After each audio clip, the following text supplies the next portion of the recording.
Fala pessoal, tudo bem? Vamos falar de um FII Infra aqui já conhecido dos seguidores do canal, o BIDB11, né? O FII Infra ali do Inter, listado na B3, com isenção total de imposto de renda para a pessoa física, tanto nos rendimentos, tá? Como na alienação das cotas com ganho de capital.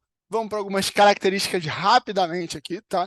Ele tem uma taxa de administração de 0,80 e não tem taxa de performance, acredite se quiser, ele mira um retorno-alvo ali de uma NTNB mais 1 a 1,5, tá? Então ele tem já um retorno mais conservador, né? Isso vai se refletir na carteira com uma maior segurança para os investidores, tá? Então aquele belo overview aqui, o fundo atingiu 187 milhões ali de patrimônio líquido, ainda está longe de ser um dos maiores, tá? Mas cresceu o número de cotistas, né?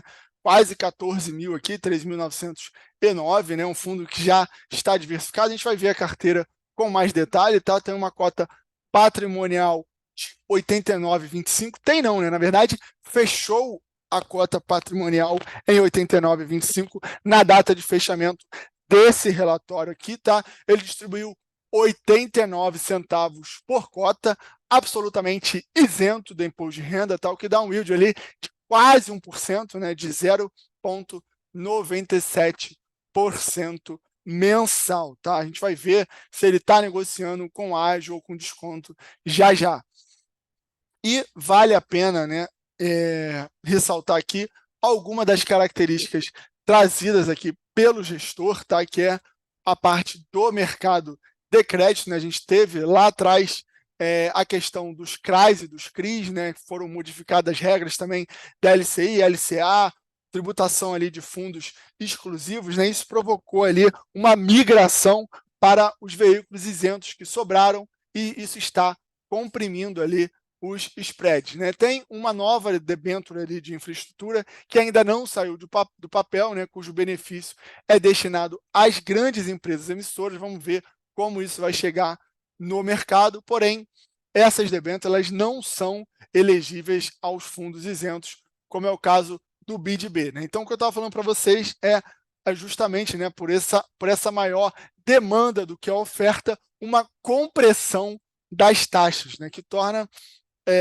um pouco mais dificultoso a alocação do capital para o gestor, né? Então, ele fala aqui que o baixo número de emissões, né, durante o mês, somado ao crescimento do PL dos fundos de infraestrutura, né, ainda expressivo pelo 14º mês consecutivo, então tem mais de um ano aí que os PLs dos fundos de infra estão crescendo, então o gestor pega esse dinheiro, ele vai ter que alocar, né? Isso gera um fluxo, né? Gerou um fluxo grande, um fluxo recorde ali no mercado secundário, né? Mais de 36 bilhões ali de negociação, tá?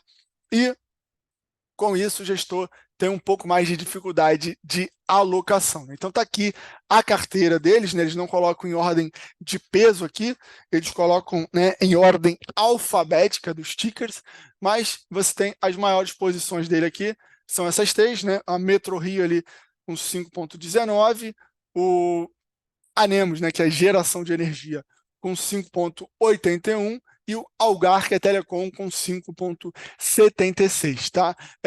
Ele está predominantemente atrelado ao IPCA, mas tem alguns fundos aqui que estão atrelados ao CDI, mais precisamente 4 fundos, né, aqui atrelados ao ao CDI, mas predominantemente IPCA, como é a maioria, né, dos ativos ali ligados à infraestrutura de longo prazo, para poder casar, inclusive, com o tipo de remuneração. Tá? Aqui a gente vê a parte mais gráfica, né, da carteira, você tem o rate de crédito, né, que, como eu falei, né, aquele retorno que ele almeja lá em cima vai gerar para ele, né, vai gerar para a gente também uma maior segurança. Então, são mais de 20% da carteira atrelado a ativos triple A's, tá?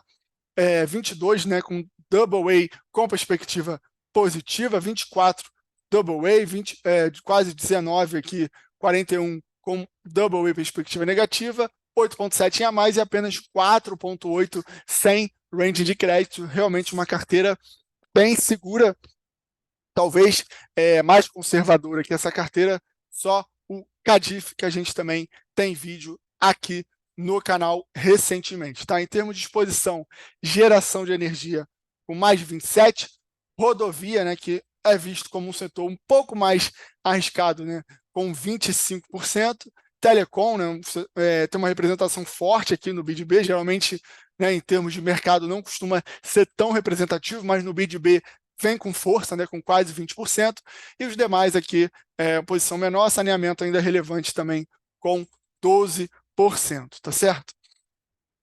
Ele fala dos impactos aqui em termos de resultado de julho, né? Você teve uma marcação a mercado positiva, tá? Que gerou um resultado contábil bastante bom, né? O resultado por cota aqui foi R$ 1,62, né? Embora ele tenha distribuído 89 centavos, é relativamente normal essa oscilação.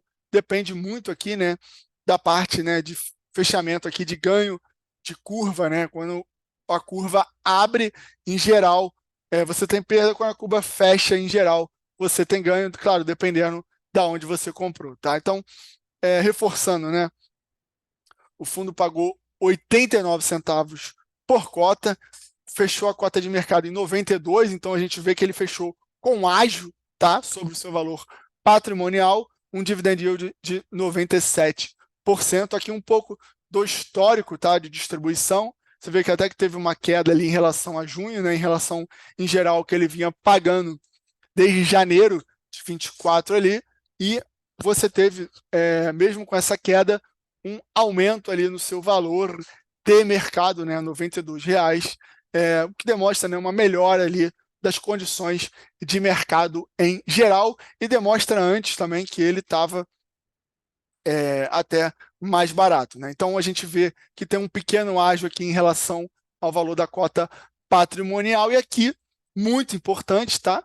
É a tabela de precificação. Você vai encontrar isso em outros relatórios também como tabela de sensibilidade. Então, a R$ 92, que é quando fechou na data que o valor de mercado de fechamento do relatório, você estaria levando uma taxa equivalente, né, a IPCA mais 6,33%.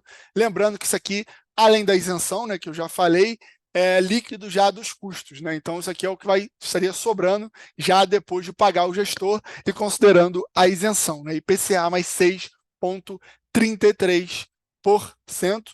Também não é mal, claro que isso aqui já teve um pouco maior, já teve mais na faixa ali de 7%, mas ainda assim é uma boa remuneração, né? O mercado melhorando como um todo, né, o prêmio de risco tende a diminuir, né? Então está aqui para a gente fechar, né, o valor em relação ao seu patrimônio. Então um ágio ali né, de 3,08 está negociando a 103,8% do patrimônio líquido, tá? Então, em termos de rentabilidade acumulada, né, com a cota de mercado agora até superou a cota patrimonial que ele estava negociando, né, e batendo, né, o que o gestor se propõe, que é o seu benchmark aqui. Durante muito tempo aqui ele ficou atrás, tá? Diga-se de passagem, a gente vai precisar, né, para fazer uma análise mais justa, de uma janela talvez mais longa, né, até porque ele ficou bastante tempo aqui abaixo do benchmark, mas em geral, aqui desde